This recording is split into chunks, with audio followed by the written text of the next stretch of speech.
नमस्ते बॉयस, कैसे हैं आप लोग। आशा करता हूँ आप सभी अच्छे होंगे और अपने एग्जाम्स की बढ़िया तैयारी कर रहे होंगे। तो गाइस, आप सभी लोगों को नववर्ष की हार्दिक शुभकामनाएं। आशा करता हूँ ये वर्ष आप लोग के लिए बहुत अच्छा गुजरे और जिस एग्जाम की आप लोग तैयारी कर रहे हैं उस एग्जाम में आप लोग सभी को सफलता मिले।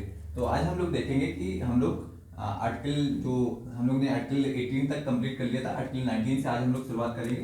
तो आज हम लोग स्वतंत्रता के अधिकार की शुरुआत करेंगे। हम लोग आर्टिकल 14 से आर्टिकल 18 तक हम लोग ने समानता के अधिकार को बहुत अच्छी तरह से देखा था। तो आज हम लोग आर्टिकल 19 से स्वतंत्रता के अधिकार की शुरुआत करेंगे।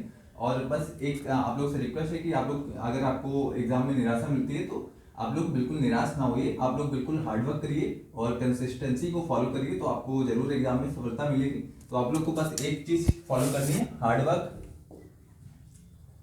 हार्डवर्क करना है और डेडिकेशन बनाए रखना है, डेडिकेशन से करना है और कंसिस्टेंसी।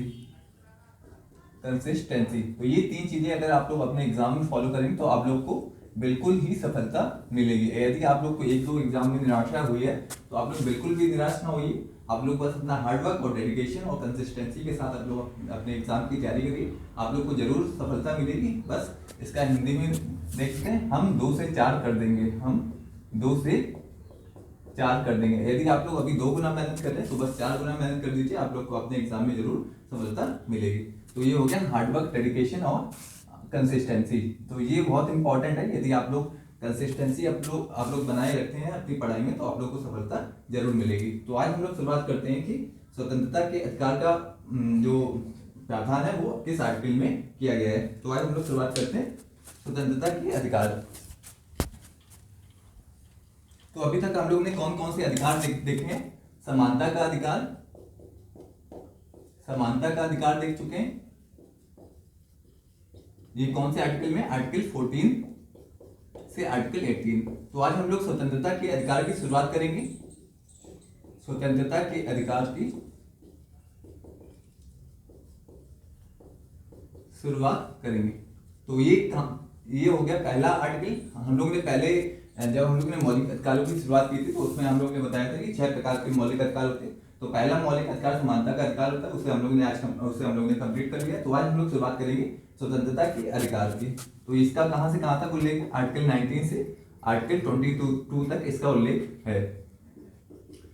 आर्टिकल 19 से आर्टिकल 22 तक इसका उल्लेख है। तो आज हम लोग शुरुआत करते हैं।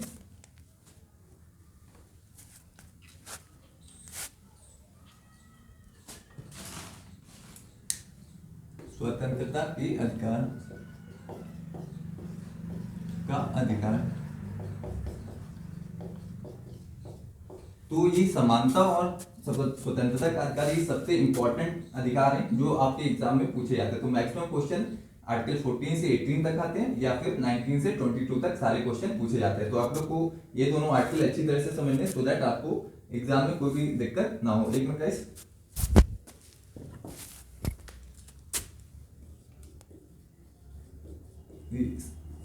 तो ये आपको अच्छी तरह से समझना है क्योंकि यहां से क्वेश्चन बहुत पूछे जाते हैं।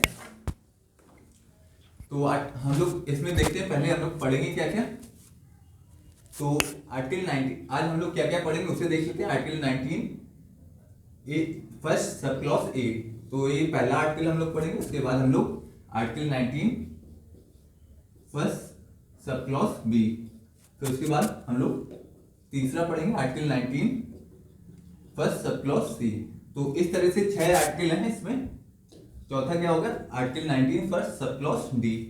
पांचवा क्या हो गया, article 19 first sub clause E. तो इसके बाद छठा क्या हो गया, article 19 first sub clause F G हो गया। क्योंकि जो आर्टिकल 19(1)(f था उसमें संपत्ति का अधिकार का प्रावधान था, तो उसे हटा के अब किसमें, और उसे मौलिक अधिकार से हटा दिया गया है और उसे अब विधिक अधिकार बना दिया गया। तो हम लोग के ये 6 आर्टिकल बहुत इंपॉर्टेंट हो गए, तो इसे हम लोग 1 बाय 1 डिस्कस करेंगे। तो हम लोग शुरुआत करते हैं आर्टिकल 19 फर्स्ट ए से। तो आर्टिकल 19 फर्स्ट ए क्या कहता है, वाक एवं अभिव्यक्ति की स्वतंत्रता का अधिकार। अभिव्यक्ति की स्वतंत्रता का अधिकार। तो वाक में क्या क्या आता है, वाक में आता है बोलना, और ये याद रखिएगा कि ये जो 19 अधिकार है ये केवल भारतीय नागरिकों को प्राप्त है, भारतीय नागरिकों को प्राप्त है। जबकि जो आर्टिकल 14 था ये सभी नागरिकों को प्राप्त था। आर्टिकल 14 सभी नागरिकों को प्राप्त है, चाहे वो भारतीय नागरिक हो चाहे विदेशी नागरिक हो। लेकिन जो 15 हो गया, 16 हो गया, 19 हो गया, 29 हो गया, 30 हो गया, ये सिर्फ भारतीय नागरिकों को प्राप्त है। तो जो आज का आर्टिकल 19 है ये भी सिर्फ भारतीय नागरिकों को प्राप्त है। तो वाक्य में क्या हो गया, बोलना हो गया। अभिव्यक्ति में क्या क्या हो गया, अभिव्यक्ति में बोलना भी आता है, बोलने के अलावा क्या आता है, लेखन आता है, लेखन के अलावा क्या आता है, फिल्म निर्माण आता है, फिल्म निर्माण आता है, और क्या आता है, इसमें चुप रहने का अधिकार भी आता है, चुप रहने का अधिकार। तो ये सभी अधिकार अभिव्यक्ति के अंतर्गत आते हैं। तो किसी को भी बोलने के लिए बाध्य नहीं किया जा सकता है। यदि कोई व्यक्ति चुप रहना चाहता है तो ये उसका मौलिक अधिकार है, वो नहीं भी बोल सकता है, तो उसको बोलने के लिए बाध्य नहीं किया जा सकता है। तो फिल्म निर्माण का अधिकार भी हमारा संवैधानिक राइट्स है। लेखन का अधिकार अभिव्यक्ति की स्वतंत्रता के अंतर्गत आता है। तो जो अभिव्यक्ति हो गई एक बहुत ही व्यापक स्वरूप हो गया कि इसमें बोलना भी आता है, लेखन भी आता है, और इसमें फिल्म निर्माण भी शामिल होता है। तो ये हो गया आर्टिकल 19 फर्स्ट में जो भारत के नागरिकों को वाक एवं अभिव्यक्ति की स्वतंत्रता का अधिकार दिया गया। ये आपने बहुत बार सुना भी होगा कि ये करंट अफेयर्स में चर्चा में भी रहता है। तो इसका प्रावधान कहाँ पे किया गया, article 19 first sub clause A में। तो ये हो गया। लेकिन आप लोग ध्यान रखिएगा वाक एवं अभिव्यक्ति की स्वतंत्रता पे थोड़े प्रतिबंध भी आरोपित किए गए हैं। तो कौन कौन से प्रतिबंध उसे भी देख लेते हैं। तो ये जो अधिकार है ये सिर्फ भारतीय नागरिकों को प्राप्त है। अब हम लोग देखते हैं इस पे कौन कौन से प्रतिबंध आरोपित किए गए हैं। पहला प्रतिबंध जो हो गया कि यदि आप देश की एकता व अखंडता को प्रभावित करते तो आपकी अभिव्यक्ति पे प्रतिबंध लगाया जा सकता है। जैसे यदि आप देश में रहकर देश विरोधी नारे लगाते हैं तो आपकी अभिव्यक्ति की स्वतंत्रता पे प्रतिबंध लगाया जा सकता है। देश की एकता व अखंडता, यदि आप देश की एकता व अखंडता को प्रभावित करते हैं तो आपकी अभिव्यक्ति की स्वतंत्रता पे प्रतिबंध आरोपित किया जा सकता है। ये हो गया कि पहला आधार हो गया जिस आधार पे आपकी जो स्वतंत्र अभिव्यक्ति की स्वतंत्रता है उसे प्रतिबंधित किया जा सकता है। तो दूसरा क्या हो गया कि यदि आप देश की सुरक्षा को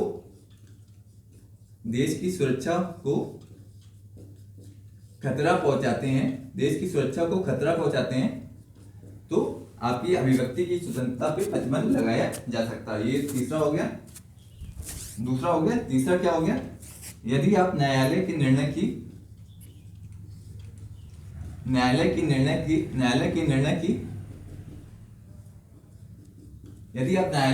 को नहीं मानते हैं तब भी आपकी अभिव्यक्ति की स्वतंत्रता पे प्रतिबंध लगाया जा सकता है। तो कौन से तीन आधार हो गए जब आपकी वाक एवं अभिव्यक्ति की स्वतंत्रता पे प्रतिबंध लगाया जा सकता है। पहला हो गया यदि आप देश की एकता व अखंडता को प्रभावित करते हैं। दूसरा क्या होगा, यदि आप देश की सुरक्षा को संकट में डालते हैं तब आपकी इस अभिव्यक्ति पे प्रतिबंध लगाया जा सकता है। तीसरा क्या होगा कि यदि आप किसी व्यक्ति की मानहानि करते हैं या किसी न्यायालय की अवमानना करते हैं तो आपकी अभिव्यक्ति की स्वतंत्रता पे प्रतिबंध लगाया जा सकता है। तो ये चार आधार हो गए। इन आधारों पे आपकी वाक एवं अभिव्यक्ति की स्वतंत्रता पे प्रतिबंध लगाया जा सकता है।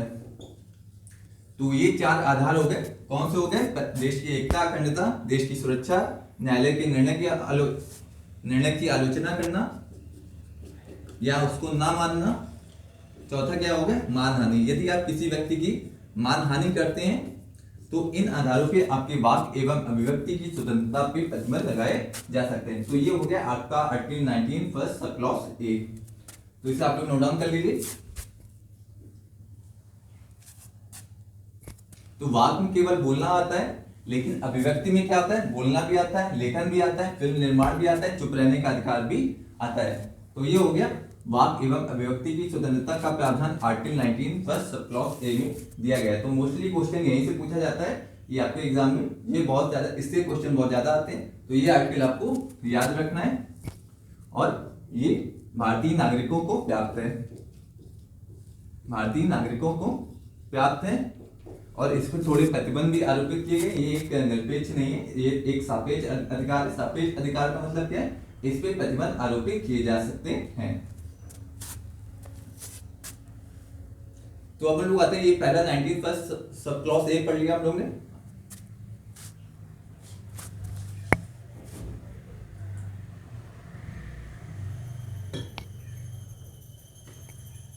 अब हम लोग आते हैं 19 सब क्लॉज बी।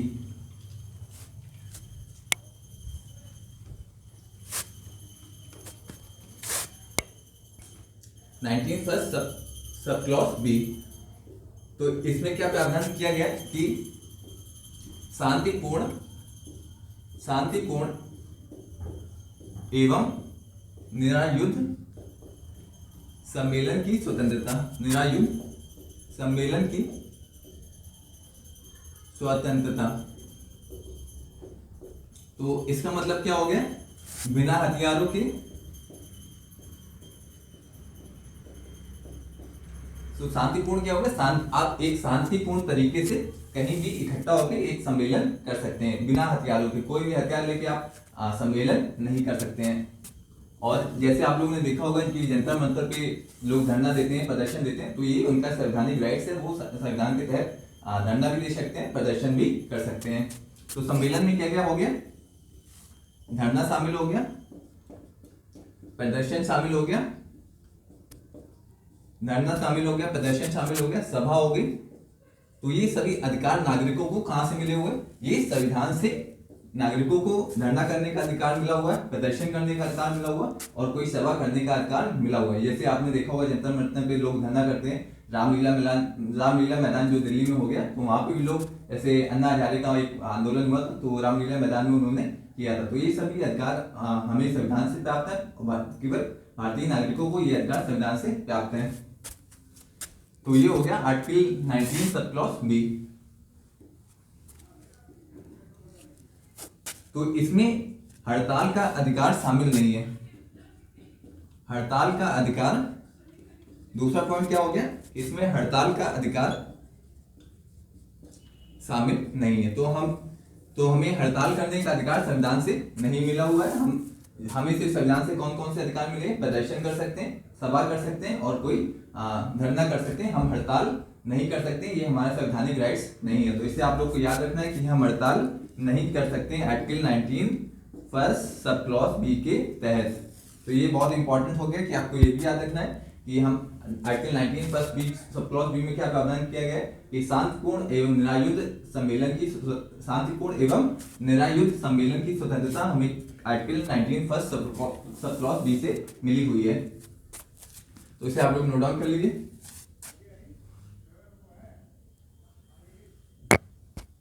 अब हम लोग आते हैं आर्टिकल 19 सब क्लॉज सी।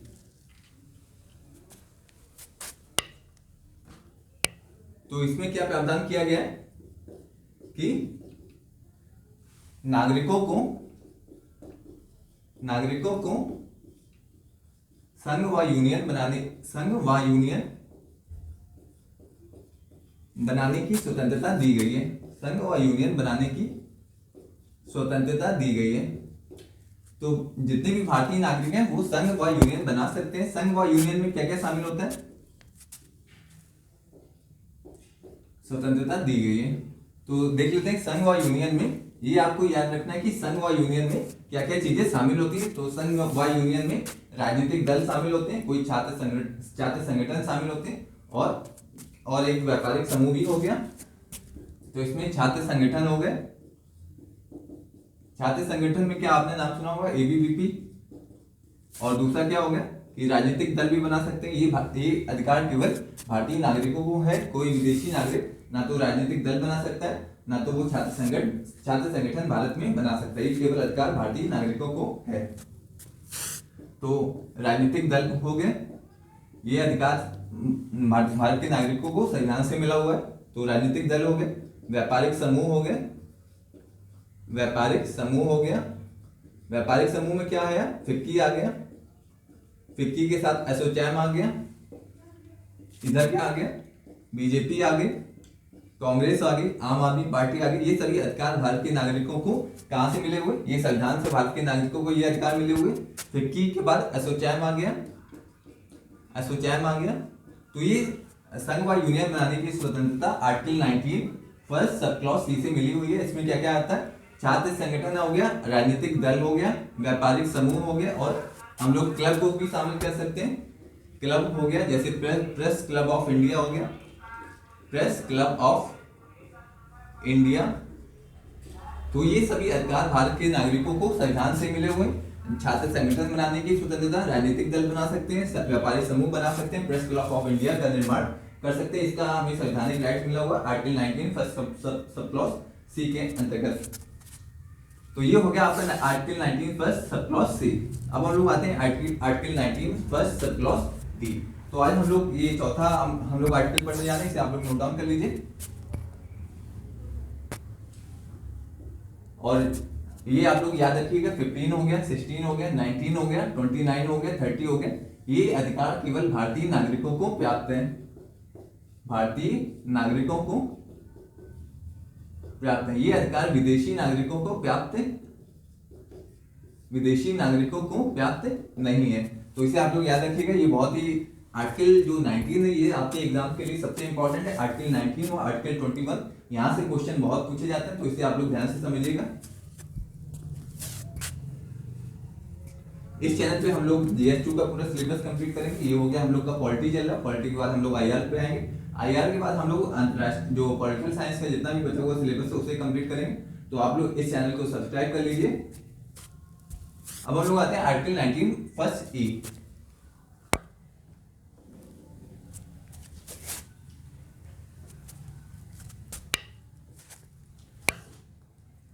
Article 19 first sub clause E. तो इसमें क्या कहा गया है कि अबाध रूप से, अभी हम लोग ने डी पढ़ना है, 19 फर्स्ट सब क्लॉज डी। अबाध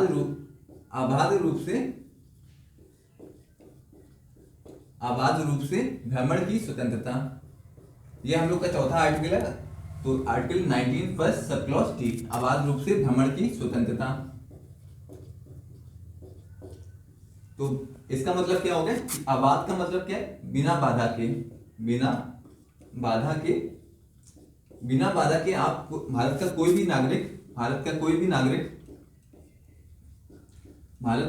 भी नागरिक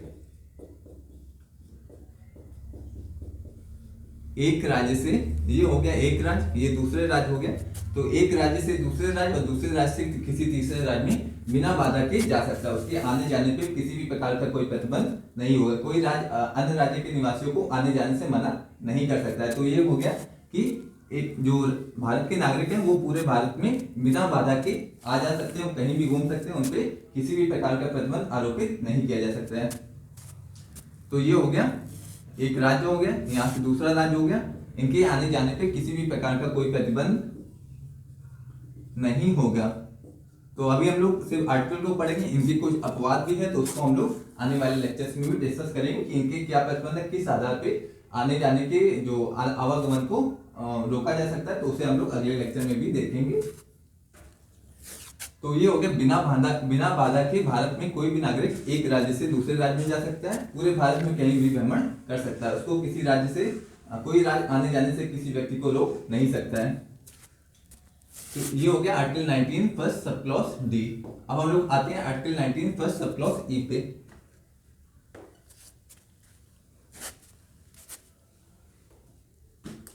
article 19 first sub clause E. तो इसमें क्या है कि निवास एवं बसने की स्वतंत्रता प्रदान की गई है, बसने की स्वतंत्रता प्रदान की गई। भारत का कोई भी नागरिक, जैसे कोई भी भारत का नागरिक है, वो किसी भी राज्य में अपना घर खरीद सकता है और वहां पे अपना बस सकता है। इस पे उससे किसी भी राज्य से अनुमति लेने की आवश्यकता नहीं है, वो कहीं भी जाके घर खरीद सकता है और वहां पे अपना बस भी सकता है। तो ये हो गया कि घर निवास खरीद सकता है कहीं भी, उसके बाद वो वहीं बस भी सकता है। बस सकता है। जैसे कोई यूपी का नागरिक हो गया, वो बिहार में जाके, वो कोई यूपी का नागरिक हो गया, वो बिहार में जाके घर खरीद सकता है और वहां पे अपना बस भी सकता है। बिहार का कोई नागरिक होगा, वो यूपी में रह सकता है, यूपी में अपना घर खरीद के वहां पे बस भी सकता है। उस पर कोई भी राज्य उस पर प्रतिबंध नहीं लगा सकता है। तो ये हो गया हम लोग का 19 article first sub clause A. तो अब हम लोग आते हैं आर्टिकल 19 फर्स्ट सब क्लॉज ई के बाद एफ आता है। एफ आता है, लेकिन इसे आर्टिकल 44 संविधान संशोधन के द्वारा इसे विधिक अधिकार बना दिया गया है, विधिक अधिकार बना दिया गया है। तो अब ये मौलिक अधिकार नहीं है, तो ये 44 संविधान के संशोधन के द्वारा 1978 के द्वारा आर्टिकल 300 का के अंतर्गत इसे अब विधिक अधिकार बना दिया गया है। तो ये अब संपत्ति का अधिकार क्या है कि संपत्ति का अधिकार एक विधिक अधिकार है। विधिक अधिकार और मौलिक अधिकारों में हम लोग ने डिफरेंस को देख चुके हैं, तो आप लोग पहले के लेक्चर भी देख लीजिए, जिसमें आपको विधिक अधिकार और मौलिक अधिकार के बीच अंतर को पता चल जाएगा। तो ये हो गया कि अब ये मौलिक अधिकार नहीं है। अब हम लोग आते हैं जी पे आते हैं।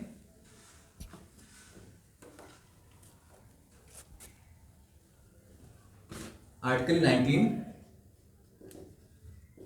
फर्स्ट सब क्लॉज जी। तो इसमें क्या प्रावधान किया गया कि व्यापार एवं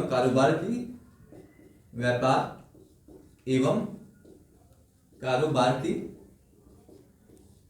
स्वतंत्रता का प्रावधान किया गया है। तो ये हो गया हम लोग का article 19 first sub clause A, स्वतंत्रता का प्रावधान किया गया है। तो इसमें क्या उल्लेख है कि कोई भी जो भारत का नागरिक है वो अपनी इच्छानुसार कोई भी व्यापार कर सकता है, कोई भी कारोबार कर सकता है, उस पर किसी भी प्रकार का प्रतिबंध नहीं होगा। लेकिन आपको नशीले पदार्थों के व्यापार करने की अनुमति प्रदान नहीं की गई है। आप कोई भी व्यापार कर सकते हैं, चाहे कपड़े का व्यापार करिए, चाहे गाड़ी का व्यापार करिए, लेकिन आप नशीले पदार्थों का व्यापार नहीं कर सकते हैं। तो यदि कोई बिहार की सरकार शराब कोई प्रतिबंध लगाती है, तो कोई व्यक्ति ये नहीं कह सकता कि हमारे मौलिक अधिकारों का उल्लंघन हुआ है। तो संविधान में ये प्रावधान किया गया है कि आपके नशीले पदार्थों का व्यापार नहीं कर सकते हैं। तो आप तो आर्टिकल 19 फर्स्ट जी के तहत ये प्रावधान किया गया है कि व्यक्ति को अपने व्यापार व कारोबार, जो भारत के नागरिक है उनको व्यापार व कारोबार करने की स्वतंत्रता प्रदान की गई है। तो ये हो गया हम लोग का आर्टिकल 19 फर्स्ट जी।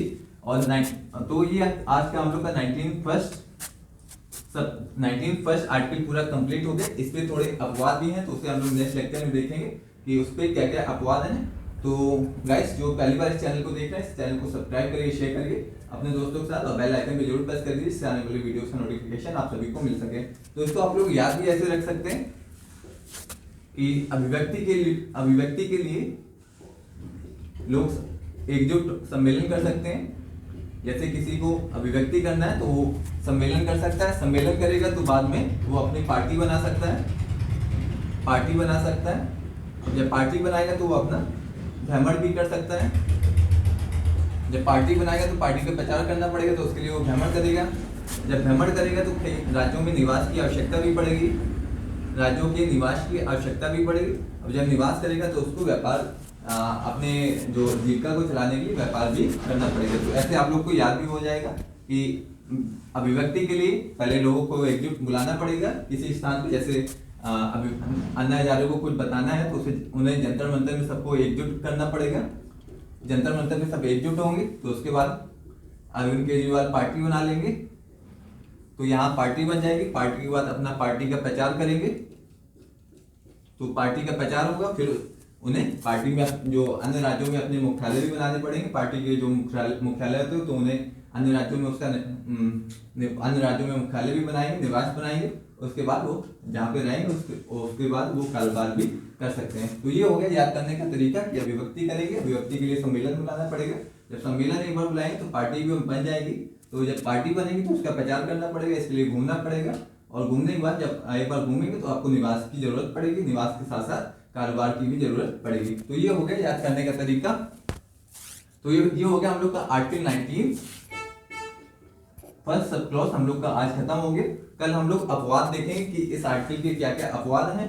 तो हम लोग ने article 19 first sub clause A के अपवाद देखे थे कि उस पे प्रतिबंध लगाए जा सकते हैं, लेकिन इन आर्टिकल पे भी प्रतिबंध है। तो उस पे इन आर्टिकल पे हम लोग कल प्रतिबंध देखेंगे कौन कौन से प्रतिबंध article 19 first sub clause B पे लगाए गए हैं, article 19 first sub clause C पे लगाए गए। तो इन सब आर्टिकल्स पे हम लोग प्रतिबंध भी देखेंगे। हम लोग ने article 19 first sub clause A पे प्रतिबंध देखा है, तो उसके बाद जितने भी प्रतिबंध लगाए गए हैं अन्य आर्टिकल पे, तो उसको भी हम लोग कल देख लेंगे। तो गाइस नव वर्ष की हार्दिक शुभकामनाएं आप सभी को।